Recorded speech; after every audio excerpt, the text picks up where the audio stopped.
Hey, so I just came back from 2 weeks. Oh, that's not even true. That's where my head's at. Like 4 days. 4 days in the Hamptons.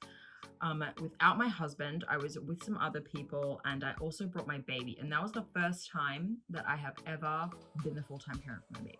And it was a lot of work, but it was still a significant break from all things hypothalamic amenorrhea, which I highly recommend is a similar break that you take.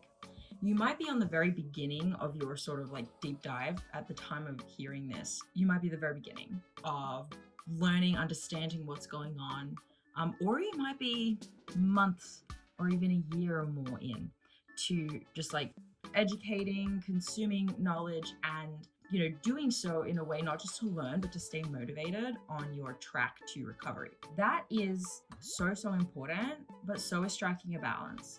And I think we've all experienced that time, I hope we have, where you've gone on a holiday or a vacation and you've come back and you have felt re-inspired or motivated to get back to work. Or I mean, maybe you even just like refresh your wardrobe, or you start like doing your hair again. There's something about taking a holiday that resets us and is actually the important part and the reason that we really take them. And I feel that way. I'm excited to get back to work. There's so many projects we're working on right now. The Restore program is launching in August, and I'm just like reinvigorated to get to work on that content before it launches on August 17th. But it reminded me of all my clients, all of our listeners need to actively also take breaks and find space from recovery. So it sounds silly, it's hard to do, but it's so true. And I've had clients where, oftentimes we begin and I'll learn more about them, and I'll learn that it's actually a case of they're doing a lot of the right things. They're hyper focused on recovery. They're checking too many boxes, He's like, we're not always looking for you to check every single box. We're looking for you to be taking care of the big rocks and then taking care of you. And I can see where sometimes recovery is taking over and you are no longer the priority. And this is where, permission to step away from recovery is key. And, in that point, I'll say, look, let me worry about this, right? Like, let me track your symptoms, track your progress, and I'll let you know if you're moving backwards or forwards or if you need to change. But otherwise, just keep doing you, keep following the plan, but release your mind as much as you can from this. And I say as much as you can because I know it's impossible, right? Like every time you go to the bathroom, every time you cook a meal, like you remember you have HA, right? It's not that easy. But what would it be like to have full permission to take as much of a mental vacation from this as possible? You have the fundamentals, you know the principles, you know what it is that you probably need to do. But like, can you just do that? And every time the thought about recovery comes up, every time you feel tempted to Google something or go down the rabbit hole, can you stop and can you go and do something fun, joyful, relaxing? And that's what this vacation reminded me of. Like, you may take a month to release yourself from learning anything new about recovery and just do what you know now to do. Stop listening to the podcast, stop watching my YouTube, whatevs. Or, if that's a huge commitment, right? Just do that. Like, just pick like one or two of your favorite shows to listen to kind of stay up to date, to stay motivated. Because, and I'm going to get to this too, right? If you do take a full vacation from recovery or from staying motivated for recovery, all of a sudden you end up in the diet culture space. Like, that's the loudest message you're hearing. So it is important to sort of be in constant dialogue and constant thought about the goal, but it's also, there is also a balance. There is too much.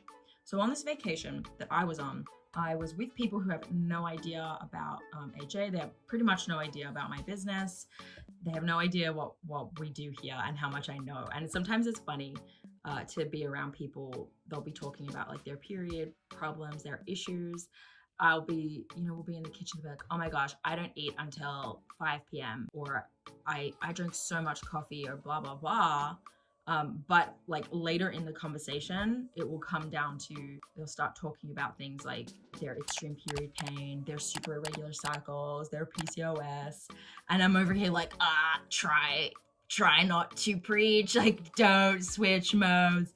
It's really important to me to not preach at people who didn't ask for your advice.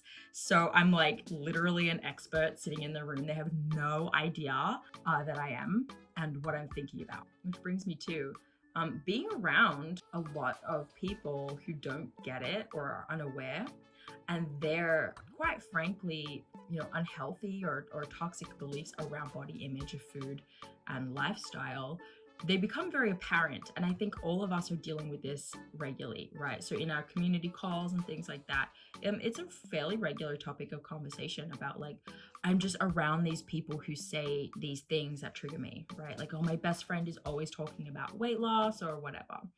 And that is a really hard environment to be in. And if you completely let go of the HA world, if you don't have a support group, if you're not talking to other people also going through this, it's really easy to only hear those messages. And so it's hard to kind of stay focused, and it's confusing, right? It's very confusing. So I'm on this trip and I'm hearing those things, right? People are living their lifestyle in one way, which is totally their choice, but also experiencing these symptoms. And so because of the level of education that I have and that I know that you are now having down this path, I'm able to see what they're saying for what it really is, right?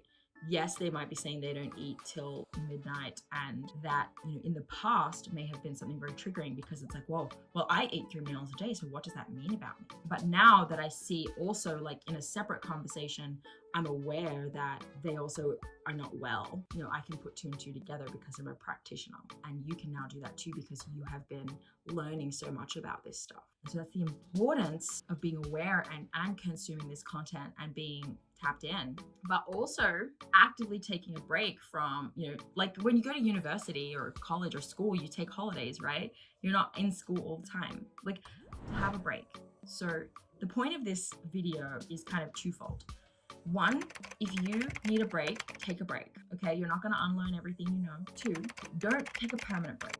It's important to stay tapped in at some point. For a whole month, you might not want to consume information about HA if you feel like you're strong enough for that, but definitely come back. Definitely stay involved in the women's health space in general from people who have a healthy mindset around it, from people who you trust, not weight loss gurus, not keto experts, blah, blah. People who have a well-rounded, fully understood knowledge of women's health from the mental and the physical side.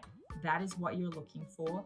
That is the best thing to sort of stay in touch with for the rest of your life. But from time to time, when you're dealing with a chronic issue, whether it be HA, PCOS, chronic skin issues, whatever it is for you, it's okay to take a vacation because it's going to allow you to come back to the topic with a new frame of mind. You're not going to get burned out on the topic, but also here's the kicker. This is where the magic happens. This is actually where the periods come back sometimes. We can be doing everything, but your hyperfocus and your stress as a result about your hyperfocus is the thing that might hold you back from getting your period back. And I've seen it. I've seen women get pregnant because they finally let it go. Their luteal phase was able to become, sufficient length. I've seen women get their period back when we had a heart-to-heart conversation about the fact that I will be taking over the role of worrying about this for you, and all you need to do is follow the instructions. Like, that is liberating. That is helpful. So you don't have to do it yourself. You don't have to become the expert. You don't have to be the only person worrying about yourself, and you don't have to do it full time. Permission. Take a break. Take a freaking break from worrying about all of this. So that's that. Okay. And then I also want to let you guys know about the Restore program. So on August 17th, we are launching our very first cohort of the Restore program. So it's a 10-week program that is very simple. Even if you want to take a vacation from HA, maybe do it before this starts or do it after it. But you could also do it during, right, where you only focus on the Restore program and you don't go searching for other information. You don't, overanalyze anything else. You just follow the program. So it's 10 weeks with an introduction and an outro weeks as well. And we're going to go over lifestyle, nutrition, exercise, mindset. That's probably the biggest one. But basically, Ashley and I have worked with hundreds of women at this point. So what we're doing is we are taking what we know about recovery, what we know about the most common pitfalls, and then we're combining it with our HA Society. So all members will have access. So it's really just the cost of membership. And we're going to take how we structure our community calls and all of the resources inside of the HA Society. And we're going to also take all of our knowledge about coaching and create a structured 10-week program to walk you through it. The idea is that you have all the knowledge you need, but also the accountability to take the action that you need to take to get pregnant or get that period back in general or optimize your cycle. So the best people that this is for anyone who doesn't have a period yet or has a very suboptimal period, right? Like maybe it's extremely irregular or it's extremely painful, there's no ovulation, things like that. It's also great for people who either one-on-one coaching is outside of their ability to afford, or you want to DIY this, you want to figure this out for yourself. We will help provide you the structured guidelines that allows you to sort of narrow in your focus to figure this out for yourself. You will have access to both Coach Ashley and I inside of the group. So it's not like you're just blindly following this. It's a live program. We will be meeting live. There are replays if you can't make it. And it's gonna be great. There's also a couple of freebies in there too, just some of like our period recovery game plan or things like that, just that we're going to be using as tools as a part of the course that you'll be getting for free. So it's extremely awesome. It's super valuable. The Restore program starts August 17. Just go to the hasociety.com/join. You'll see that's the HA Society page, and we talk about the Restore program in there because it's now a part of the HA Society. So we used to be just a membership, and now we are trialing bringing in this structured program as a part of our membership that's going to run every few months. So come on in for the very first version while it's still free with membership, and we cannot wait to see you there. Please like and subscribe to this channel, whatever it is that we do on YouTube. And if you're on the podcast, please leave a review, 5 stars only, and we'll see you guys next week.